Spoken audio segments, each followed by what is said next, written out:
Tak terasa besok sudah tanggal 22 Oktober di mana Hari Santri diperingati di seluruh Indonesia.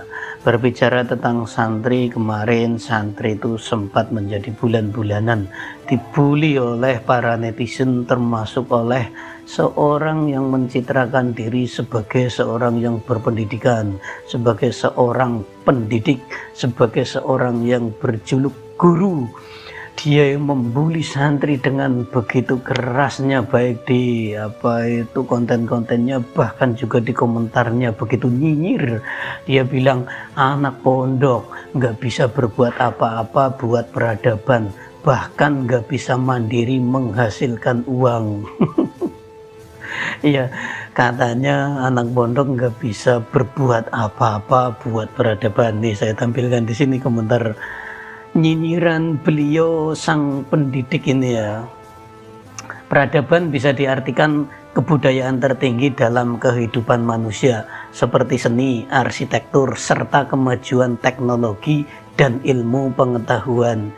Ya harus kita akui memang kalau santri ya belum lulus, kalau santri anak pondok masih di pondok, ya paling seninya apa ya, seninya Indonesia terkenal di luar sebagai seni pembaca Al-Quran nomor 1 di dunia, selalu menyabet gelar nomor 1. Itu Indonesia ya, santri Indonesia. Kemudian masalah arsitektur ya kemungkinan ini kurang memang ya, karena santri itu ya begitulah, banyak belajar waktunya setelah bangun, persiapan subuh, setelah subuh ngaji, kemudian persiapan sekolah juga, kemudian pulang sekolah tidur sebentar, kemudian ngaji lagi, dan rutinitas ibadah juga. Jadi sangat sibuk untuk memikirkan kemajuan seperti arsitektur juga teknologi ya kurang memang ya. Nah, ilmu pengetahuan ya jelas ilmu pengetahuan mereka sebenarnya maju, tetapi memang untuk karya-karya ya ini yang menjadi ironi ya. Karena memang di sebagian pesantren ada yang melarang santrinya mengarang kitab. Panjenengan baru tahu kan? Ada itu pesantren yang melarang santrinya mengarang kitab, padahal bisa mengarang kitab, santrinya jos-jos. Itu memang karena dibatasi. Karena apa? Karena ya pengetahuan tentang Islam itu sudah banyak kitab yang bertebaran. Kalau kita mau mengoleksi itu ratusan juta, bahkan mungkin miliaran ya. Teman saya itu koleksi kitabnya itu ratusan juta, bahkan mungkin miliaran ya, banyak banget itu. Kalau nanti semua santri ngarang kitab ya, mungkin itulah alasannya mengapa santri dilarang menulis kitab oleh sebagian pondoknya. Oke, skip. Kemudian memang kemajuan teknologi seperti di Indonesia itu bisa kita katakan dimotori oleh bukan seorang santri, yaitu beliau almarhum B.J. Yusuf Habibie. Tapi tahukah Anda, tahukah panjenengan, B.J. Yusuf Habibie itu dulu, saya waktu kecil itu pernah membaca wawancara beliau ketika beliau diwawancarai oleh majalah Bobo. Beliau mengatakan di situ, saya masih ingat sekali, dalam sehari semalam beliau B.J. Habibie membaca Al-Quran 2 juz. Ya tidak salah, 2 juz dalam satu hari satu malam. Ini santri banget, ini anak pondok banget. Jadi beliau B.J. Habibie mungkin bukan anak pondok, tetapi jiwanya itu jiwa anak pondok. Sekarang panjenengan yang mendengar ini dan alhamdulillahnya adalah seorang santri, katakan kepada saya atau di kolom komentar, apakah panjenengan bisa istiqomah satu hari membaca Al-Quran 2 juz? Sepertinya sulit ya, istiqomah setiap hari membaca 2 juz. B.J. Habibie memang diketahui selalu sholat malam alias tahajud dan selalu membaca Al-Quran. Ya, beliau sangat berjiwa santri. Jadi santri itu mencakup ada 2, santri yang benar-benar jiwa raganya dohir batin itu santri, yaitu raganya mondok di pesantren, tetapi hatinya kadang belum tentu sebagai jiwa santri ya.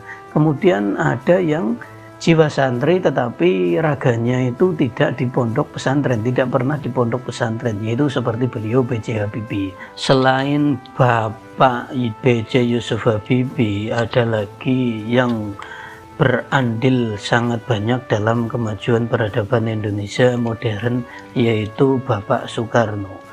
Bapak Soekarno kalau kita telaah, beliau juga pernah nyantri, walaupun sebentar ya, dalam sejarahnya beliau pernah nyantri. Kemudian peradaban Indonesia ditorehkan juga oleh seorang santri yang asli tulen, santri luar dalam, lahir batin, yaitu Syekh Hasyim Asy'ari. Maka tidak benarlah jika dikatakan bahwa seorang santri atau anak pondok itu tidak bisa berbuat apa-apa untuk peradaban. Lagi pula sebenarnya jika kita mau melihat data, jangan meniru orang itu ya yang tidak mau melihat data, yang tidak mau melihat referensi.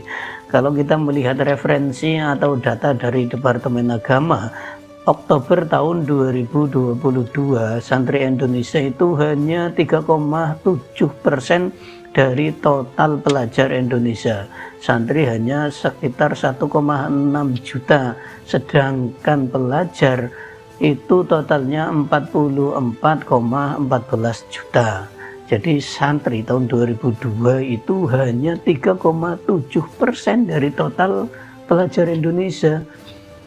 Maka ke belakang sana santri semakin di tahun-tahun ke sana ya, tahun 90-an itu jelas yang sekarang berperan aktif di dalam peradaban Indonesia kan ya tahun 90, tahun 80, tahun 70.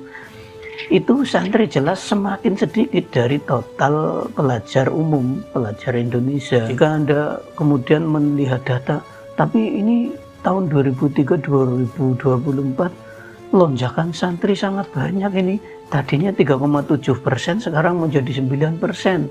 Santri menjadi 4,9 juta dari pelajar yang totalnya 53,1 juta. 9% ini. Ya, itu berarti masyarakat sudah tersadar bahwa pelajar umum itu tidak bisa diandalkan untuk memajukan peradaban Indonesia. Sekarang mereka mengambil jalan alternatif. Cobalah disantrikan, begitu mungkin ya. Mungkin juga karena imbas dari Undang-Undang Nomor 18 Tahun 2019 tentang pesantren ya. Karena di situ pendidikan non formal pesantren bisa disetarakan dengan pendidikan formal. Mungkin undang-undang di tahun 2019 ini baru tersosialisasikan akhir-akhir tahun ini, sehingga santri itu melonjak sangat drastis. Juga karena penetapan 22 Oktober sebagai Hari Santri. Penetapan ini menjadikan santri semakin populer sehingga lonjakannya semakin dahsyat. Tetapi meski begitu, harus kita akui by data. Dengan melihat data tahun pelajaran 2023-2024, santri hanya 9%. Bayangkan di tahun panjenengan yang sudah pada sepuh, tahun 63, santri berapa persen dari total pelajar Indonesia? Makin sedikit, mungkin cuma 1% atau 0, sekian persen. Karena sekarang pun di mana pesantren sangat populer dan mempromosikan diri sedemikian masifnya, bahkan seorang Presiden Jokowi sampai menetapkan 22 Oktober sebagai Hari Santri, ini kan sangat mempromosikan santri ya. Itu saja santri di Indonesia hanya 9% dari total pelajar Indonesia. Lalu bagaimana santri yang sedikit ini disalahkan atas kemerosotan peradaban Indonesia, atas ketertinggalan peradaban Indonesia dibanding negara-negara lain? Ini sungguh tidak adil. Sungguh tidak adil. Santri hanya minoritas, kemudian beban peradaban dibebankan kepada santri.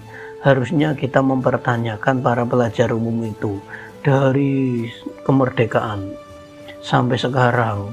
Itu kan yang banyak pelajar non agama, yang banyak itu sarjana-sarjana non agama. Lalu di mana? Di mana ini kemajuannya? Bagaimana kemajuannya yang dibebankan kepada mereka? Jika panjenengan objektif, harusnya ya tidak menyalahkan santri. Harusnya juga tidak menyalahkan ajaran agama yang berlaku atau digunakan oleh umat Islam Indonesia. Karena apa? Karena pelajaran agama itu di sekolah sangat minim. Kita lihat saja ya, dulu itu kan tahu kelas 4, kelas 5, kelas 6 itu ada setidaknya 36 jam pelajaran dalam satu pekan. Itu pelajaran agamanya ada berapa? Cuma 4 jam. Kemudian SMP juga kalau tidak salah itu setidaknya 38 jam mata pelajaran. Pelajaran agamanya juga hanya 3 jam. Lalu pelajaran agama yang sedemikian sedikit itu dibandingkan dengan pelajaran teknologi, pelajaran sains, pelajaran memajukan bangsa yang demikian banyak itu, ketika Indonesia gagal menjadi negara maju, yang disalahkan adalah pelajaran agama. Yang disalahkan adalah agama yang hanya seprit, yang hanya 3 jam pelajaran dalam seminggu. Ini sebenarnya orang yang menyalahkan itu nggak punya gitu ya.